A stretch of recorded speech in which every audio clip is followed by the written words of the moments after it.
Bon, mais bonjour à toutes et à tous, chers abonnés de la page Team Carpe Aventure. Aujourd'hui, on se retrouve pour une nouvelle vidéo où je vais vous expliquer un montage pour débuter la pêche à la carpe et deux montages qui vous permettront de faire face à pratiquement toutes les situations. Allez, c'est parti! Alors voilà les trois montages. Donc, le premier montage que je recommande pour les débutants qui veulent cesser la pêche à la carpe et qui est recommandé aussi pour les appâts qui seront uniquement posés sur le fond. Donc là, comme si on avait 4 grains de maïs, 4 grains de corne normaux. Donc ça c'est le montage aux cheveux. Le montage ou des rigs. Donc le montage ou des rigs qui est celui que j'utilise dans 90% des pêches permet à la fois d'avoir des appâts sur le fond mais aussi d'avoir des appâts qui sont légèrement relevés comme ça et qui sont légers. Le dernier qui est le montage flottant. Donc là le montage flottant, le principe c'est que en fait on ait un montage qui ressemble à ça dans l'eau.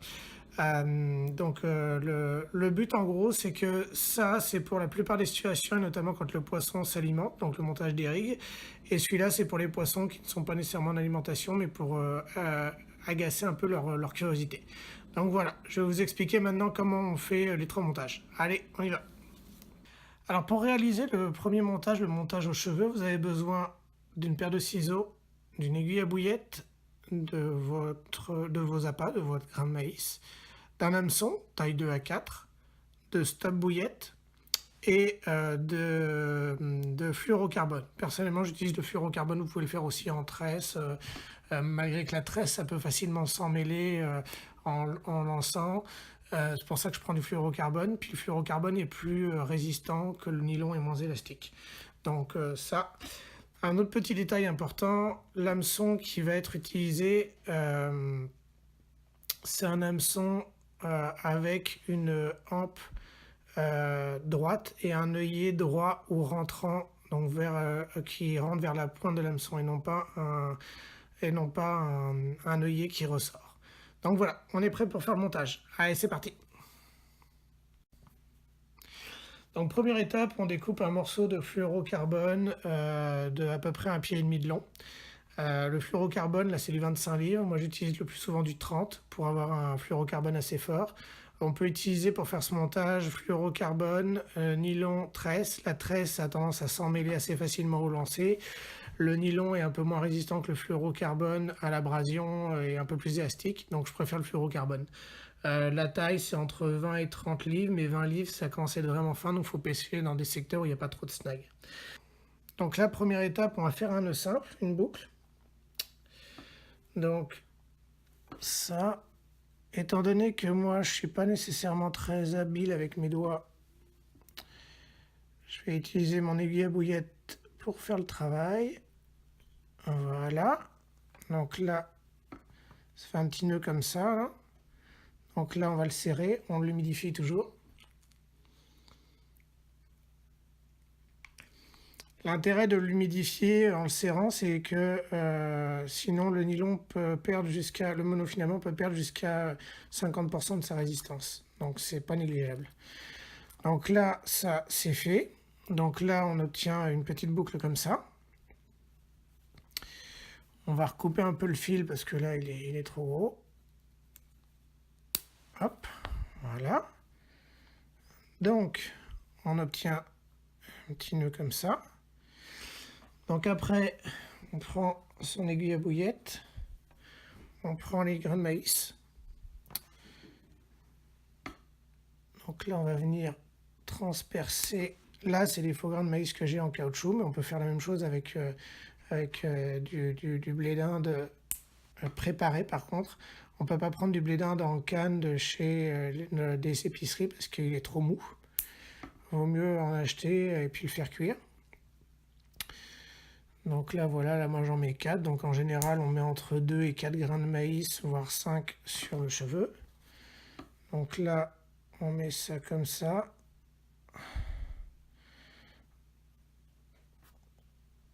On enfile ça sur le cheveu. Voilà. Parfait.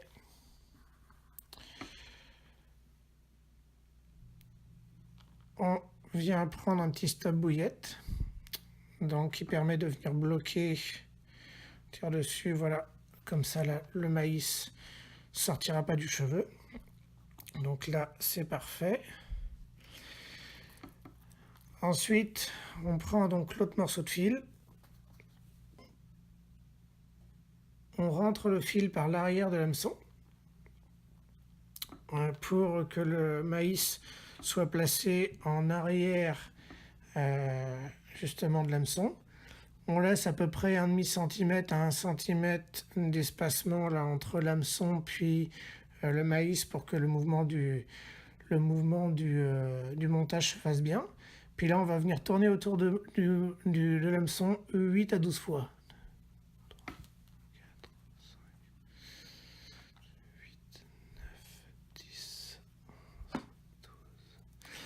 En général, on détermine le nombre de fois où on doit tourner autour. En fait, il faut, pour déterminer ça, ça va dépendre de la taille de l'hameçon en général, mais le bas du nœud ici, là, il doit arriver à peu près à la hauteur de la pointe de l'hameçon. Donc là, on voit bien que ça arrive à la hauteur de la pointe de l'hameçon. Donc là, c'est parfait. Il nous reste à faire une boucle. Donc là, la longueur d'un bas de ligne, c'est entre 30 cm et 50 cm, donc entre un pied et 2 pieds quasiment. Là, ça dépend de chacun. Personnellement, moi, je préfère faire des bas de ligne plus courts. Pareil, là, on fait une boucle comme on avait fait sur le cheveu. On mouille un peu. Voilà. On serre.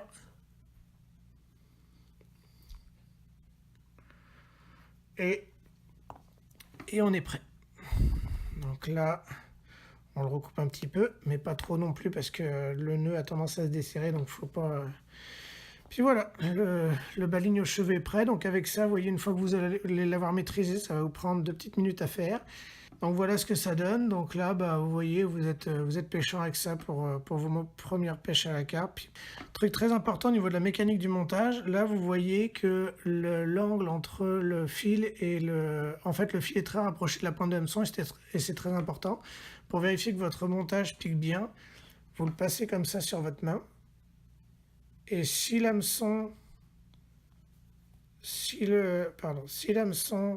vient à piquer comme ça, là, vient à piquer dans tous les cas votre doigt, c'est que le montage pique bien. Donc voilà, ça c'est le premier montage. On passe au deuxième maintenant.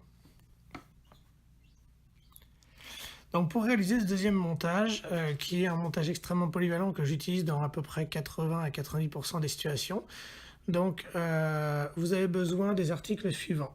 Donc une paire de ciseaux, un briquet ou lighter, une aiguille à bouillette, un appât flottant, un appât dense, un petit anneau de quelques millimètres de diamètre, un hameçon avec une rampe droite ou rentrante et avec un œillet pareil droit ou rentrant.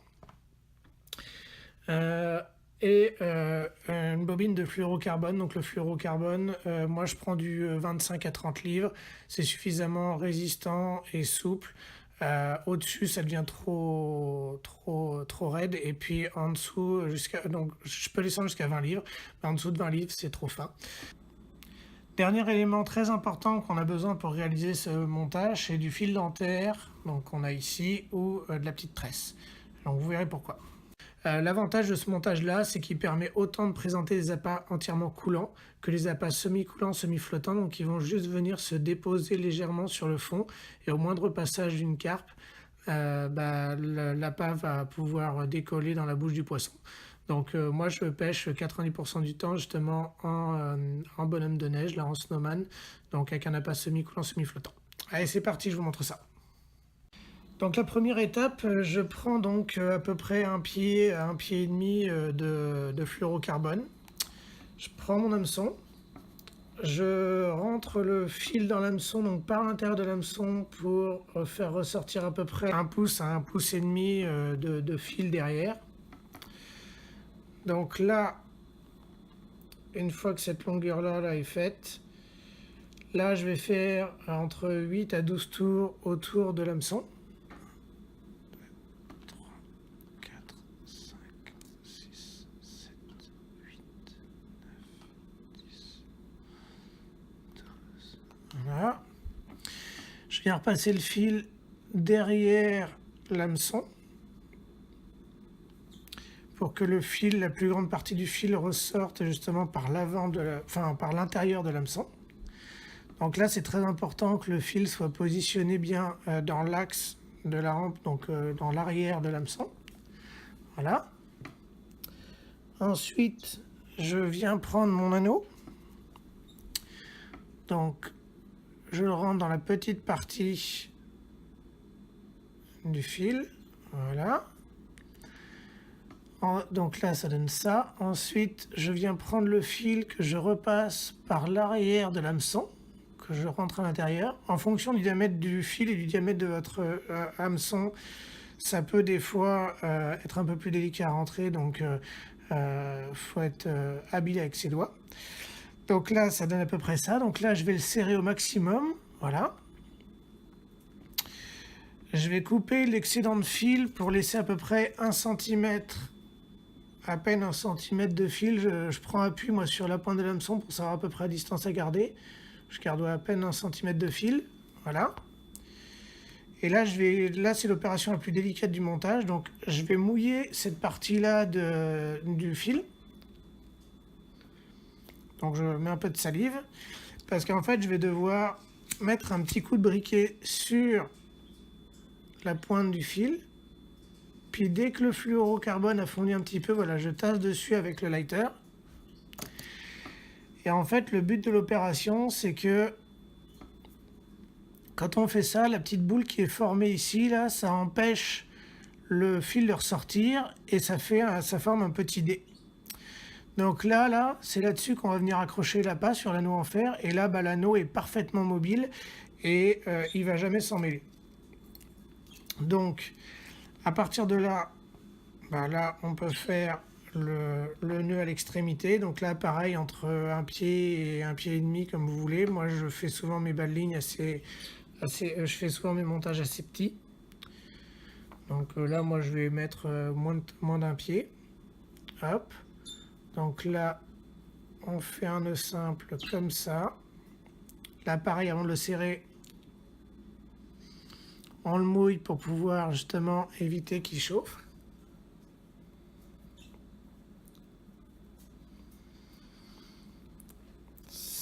Ça c'est parfait. Pareil, on coupe l'excédent de fil. Voilà. Donc là, le montage est quasiment prêt. C'est un élément très important qu'on a besoin de fil dentaire. Donc là, je vais venir prendre à peu près une vingtaine de centimètres de fil dentaire. Voilà.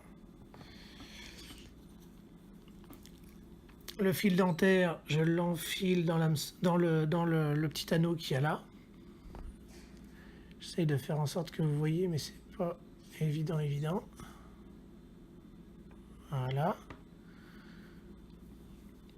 Puis là, ce qui reste à faire, c'est juste en fait avoir à peu près la même distance de chaque côté. Voilà. Et là, on va faire une boucle simple. Enfin, une petite boucle là, comme je fais à chaque fois. Évidemment, ça marche pas. Donc, puis là, on va venir faire une boucle simple comme ça. Voilà. Puis là, il ne reste plus qu'à serrer pour que ça tienne bien. Voilà. Ça, c'est parfait. Donc là, le montage est le montage est fini. Il ne reste plus qu'à le lécher. Donc, il ne reste plus qu'à mettre la pâte dessus. Donc là, vous voyez que, encore une fois, là, très important, l'angle du fil et de l'hameçon est très rapproché. Et ce qui permet que, en gros, quand le poisson va passer, qui va aspirer et recracher, clac, l'hameçon va venir piquer la lèvre. Donc, si vous voulez vérifier que votre montage pique, là, vous faites la même chose. Puis si ça pique comme ça, c'est que c'est bon, ça marche très bien. Moi, avec ce montage-là, j'ai quasiment pas de décroche. Puis là, donc, je vais vous montrer comment fixer l'appât dessus. Donc là, quand on fait un montage en snowman, toujours prendre lèche flottante en premier, lèche dense en second.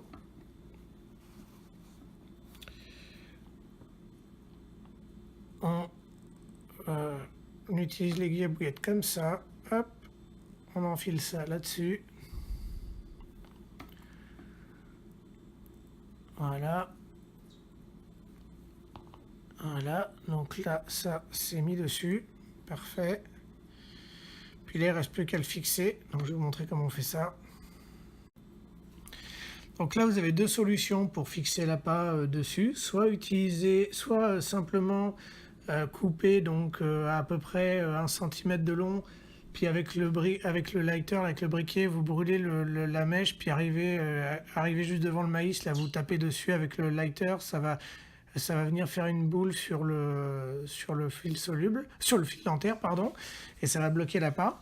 Moi, étant donné que j'ai déjà eu le cas de perdre mon appât parce que l'appât était trop mou et que la boule n'a pas suffi, ce que je fais, c'est que je rajoute un stop bouillette. Donc pour ça, je fais un nœud simple, comme ce qu'on fait sur les lacets.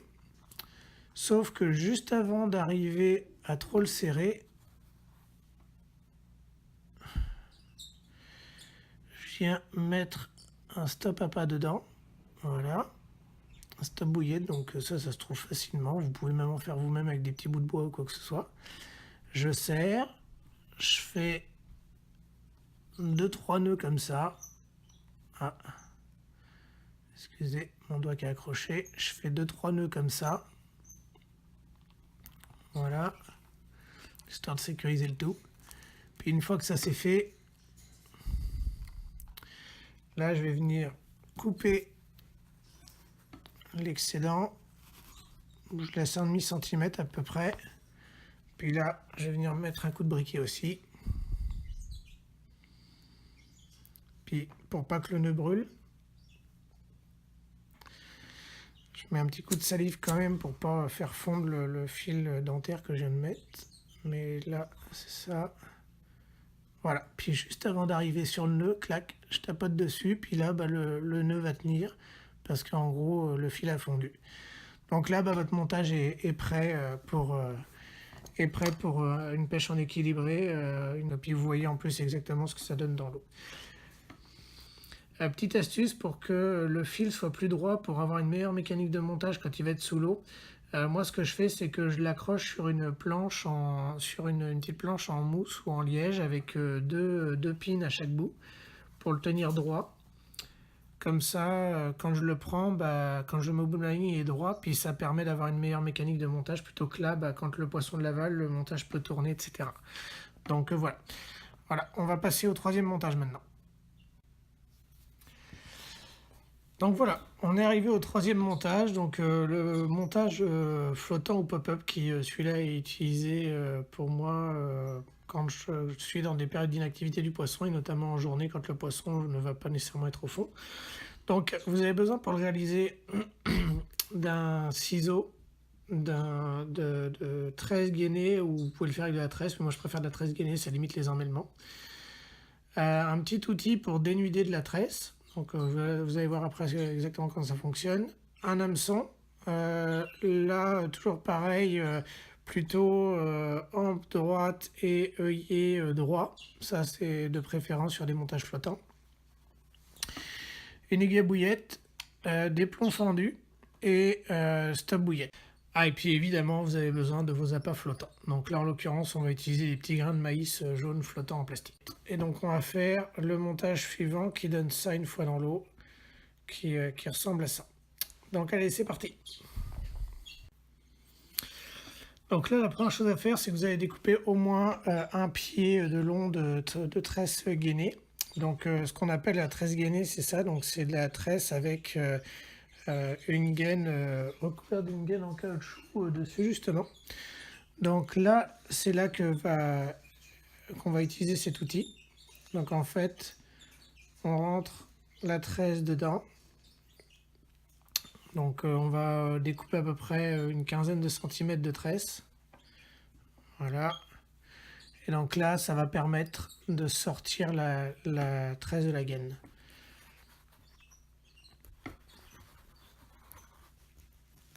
Voilà. Voilà.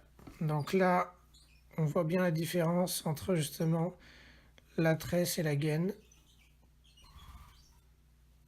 Je ne sais pas si vous le voyez bien. Voilà, on voit bien que c'est ici là que la différence se fait. Donc là, à partir de là, on fait une petite boucle au bout, la plus petite possible, parce qu'en général, les appâts flottants sont pas très gros.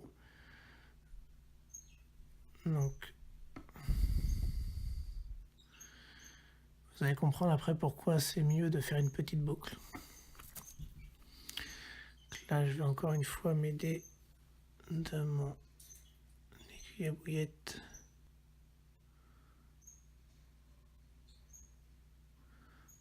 Voilà.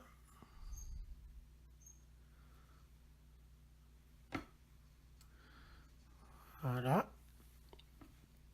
Donc là, hop. Donc là, le nœud est réalisé, puis il est vraiment petit, donc ça c'est cool. On va couper l'excédent de tresse. On va laisser quelques millimètres. Hop, voilà. Donc une fois qu'on a fait cette boucle-là, on prend nos appâts flottants. On les enfile justement sur l'aiguille à bouillette.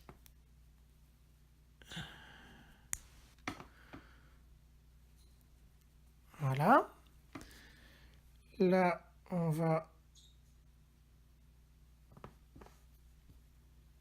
enfiler ça dessus. Là, on va prendre un petit morceau de stop bouillette qu'on a pris tout à l'heure, on le met dans la boucle. Voilà. On ramène ça sur le... On tasse ça sur le maïs. Donc là, on obtient ça. Donc là, c'est important de mettre le maïs en premier parce que ça va permettre de prendre la bonne longueur de fil pour le l'hameçon. Donc là, on va enfiler la partie encore gainée par l'extérieur de l'hameçon pour que ça ressorte à l'intérieur. Voilà. Donc là, on détermine à peu près la longueur qu'il nous faut. Donc là, en l'occurrence, il va falloir qu'une fois que ça va être que le nœud va être fait, qu'il y ait à peu près un demi-centimètre à 1 centimètre entre le maïs et l'hameçon. Donc là, on voit que c'est à peu près ça qu'il y a. Puis là, on va faire 8 à 12 tours, pareil, autour de l'hameçon. 6, 7, 8, 9, 10, 11, 12. Voilà. Et là, on repasse la gaine par l'extérieur de l'hameçon vers l'intérieur. Voilà. Et là, voilà. Donc là, le nœud est fait. Donc là, on voit bien qu'il y a une petite articulation.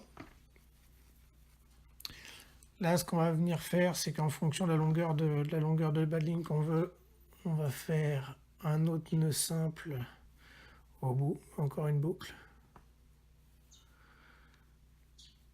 Donc là,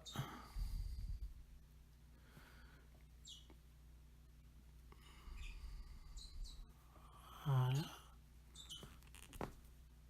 voilà, voilà. Donc ça donne ça. On peut couper un peu l'excédent de fil si ça dépasse trop à son goût.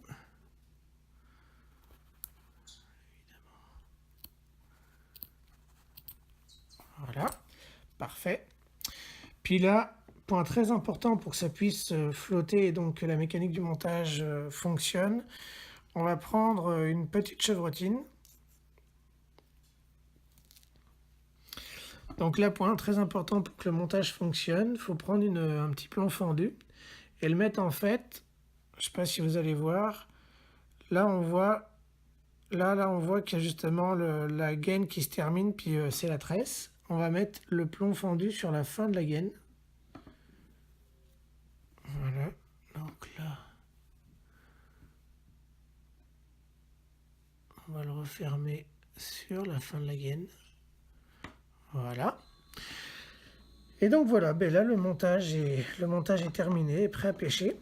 Donc là, j'ai pas mis beaucoup de longueur de flottant. Là, on est à peu près à 1 pouce au-dessus du fond, parce que ça va donner ça dans l'eau. Ça va donner ça. Mais on peut, donc là on a vu pour 15 cm de tresse dégainée, ça donne 1 pouce de profondeur, donc c'est à dire que si on veut avoir 2 pouces, il faut faire quasiment 20 cm. Et donc là, là ça c'est un appât parfait pour la journée parce que en gros le poisson quand il va passer au-dessus de l'appât, avec le courant ou avec les mouvements du poisson, l'appât va se déplacer, il va voir quelque chose de brillant et de jaune qui va arriver, puis là il va voir ça, il va descendre, il va aspirer, puis en aspirant donc l'appât va monter, et en recrachant en fait l'appât va s'écarter, puis l'hameçon va se prendre dans la bouche, puis on peut pareil vérifier, voilà, on voit que ça pique. Donc voilà les 3 petits montages pour aujourd'hui. Montage aux cheveux basique pour débutants pour pêcher au fond, montage équilibré passe-partout, et puis donc le montage flottant. Donc avec ces 3 montages là, vous êtes capable de pêcher dans toutes les situations et de vous adapter à tout. Donc si vous avez des questions, n'hésitez pas à les poser en commentaire.